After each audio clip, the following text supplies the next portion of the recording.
ಹಾಗೆ ಓಡೋಗೋರ್ನ ದೆವ್ವ ಅನ್ನಲ್ಲ, ಮೀರಾ ಅಂತಾರೆ.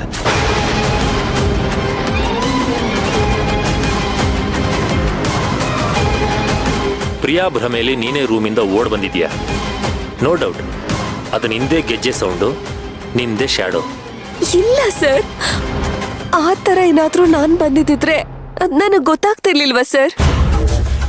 ಇದು ಮನಸ್ಸಿಗೆ ಸಂಬಂಧಪಟ್ಟಿದ್ದು ಮೀರಾ. ಈ ನಿದ್ದೆಲ್ ಓಡಾಡೋದು ಹೇಗೆ ಗೊತ್ತಾಗಲ್ವೋ, ಇದು ಹಾಗೇನೆ. ಮನಸ್ಸಿನ ತುಂಬ ಭ್ರಮೆ ತುಂಬಿಕೊಂಡಿದ್ರೆ ನಾವೇನ್ ಮಾಡ್ತಿದೀವಿ, ನಾವೇನ್ ಮಾತಾಡ್ತಿದೀವಿ ಏನೂ ಗೊತ್ತಾಗಲ್ಲ. ನಿಜ ಯಾವುದು ಸುಳ್ಳು ಯಾವುದು ಒಂದು ಅರ್ಥ ಆಗಲ್ಲ. ನಡೆದಿದ್ಯಾವುದು ನೆನಪು ಇರಲ್ಲ. ಇಲ್ಲ ಸರ್, ಇವತ್ತಿನ ತನಕ ಏನೇನ್ ಹೇಳಿದೀನೋ ಅದೆಲ್ಲ ಸ್ಪಷ್ಟವಾಗೇ ಇದೆ. ಹೀಗಲ್ಲ, ಇನ್ನು 10 ವರ್ಷ ಆದ್ರೂ ಏನೇನ್ ನಡೀತು ಅಂತ ನೀವು ನನ್ನ ಕೇಳಿದ್ರೆ ನಾನು ಎಲ್ಲಾನು ಹೇಳ್ತೀನಿ ಸರ್. ಒಂದೇ ಸುಳ್ಳನ್ನ 100 ಸಲ ಹೇಳಿದ್ರೆ ಅದು ನಿಜ ಆಗುತ್ತೆ ಅಂತ ಹೇಳ್ತಾರೆ. ಆದರೆ ನಿಜ ಆಗೋದು ಯಾರಿಗೆ? ನಮಗಲ್ಲ, ಸುಳ್ಳು ಹೇಳಿದವ್ರಿಗೆ.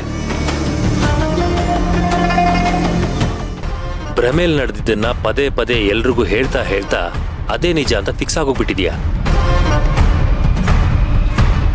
ನೋಡು, ಇದೆಲ್ಲ ಒಂದು ಮಾನಸಿಕ ಸ್ಥಿತಿ. ಮೊದಲು ನಿನ್ನ ಮನಸ್ಸಲ್ಲಿ ತುಂಬಿಕೊಂಡಿರೋ ದೆವ್ವ ಅನ್ನೋ ಭಯನ ಕಿತ್ತು ಬಿಸಾಕು.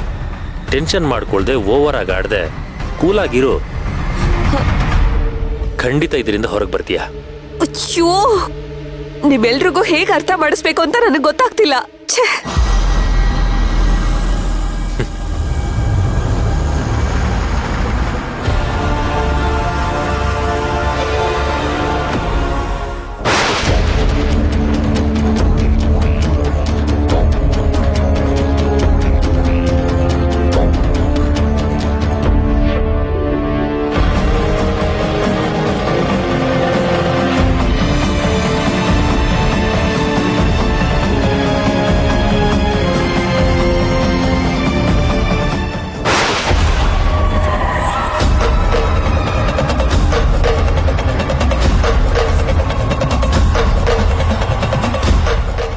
ಸೇವಂತಿ, ದೇವ್ರ ಪೂಜೆ ಮಾಡ್ತೀಯಾ?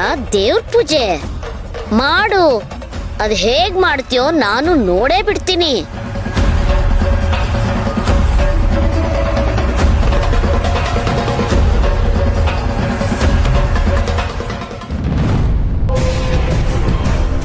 ಸೇವಂತಿ, ಪ್ರಿಯಾ ಒಂದು ಮಾತು ಹೇಳಿದ್ಲು, ನೆನ್ಪಿದ್ಯಾ?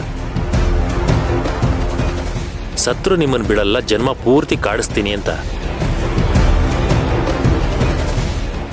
ಈಗ ನೋಡು, ಅವಳು ಸತ್ತು ಇಷ್ಟು ದಿನ ಆದರೂ ಅವಳ ಕಾಟ ನಮಗೆ ತಪ್ಪಿಲ್ಲ. ಒಂದಲ್ಲ ಒಂದು ರೂಪದಲ್ಲಿ ನಮಗೆ ಕಾಡ್ತಾನೆ ಇದ್ಲು.